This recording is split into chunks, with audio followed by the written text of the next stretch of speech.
Mga kapuso, tamang-tama sa panahon ng tag-ulan, ang susunod naming iuulat ang pag-waterproof ng inyong mga gamit.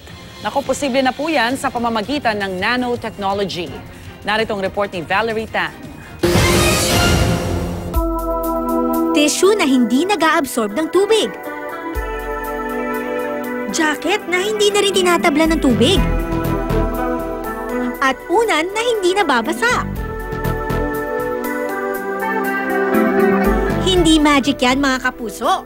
Posible yan dahil sa nanotechnology.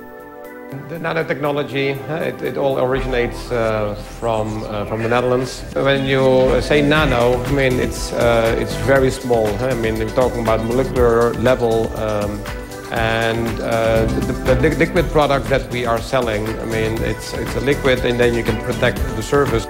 Ang mga gamit may butas sa molecular level. Kapag nag-spray ng nanocoat sa mga gamit tulad ng tela, kahoy, bato o salamin, didikit ang nanocoat at mapoprotektahan ng gamit mula sa tubig at dumi. Ayon kay Anton, mahigit 1 dekada nang ginagamit ang nanotechnology sa Europa. At ngayon, meron na rin ito sa Pilipinas. So Paolo, paano ba gamitin itong nanocoating technology? Well, basically ano lang siya, spray and apply. Okay. So kahit ikaw, actually, kung gusto mo subukan, spray mo lang sa area dyan. Shake ba? Shake muna siya before use. How many inches? Siguro mga that distance pwede na siya, no?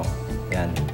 Yan. Okay. So napakabilis lang siyang i-apply and then siguro wait ka lang mga 1 hour, 2 hours. Tapos pwede mo na nga siyang ilabas eh. So let's say lumabas ka, bumili ka ng coffee, naglalakad ka and then na-spill mo yung coffee. Wow! Diba? Amazing! So, hindi na siya dumidikit dun sa jacket. Kahit singnipis ng tissue o singkapal ng salamin, pwedeng malagyan ng nanocoat. Mainam ito sa mga kagamitan sa bahay na nais gawing water at stain-proof. Tumatagal ng 1 hanggang 2 taon ang bisa nito. Valerie Tan, GMA News.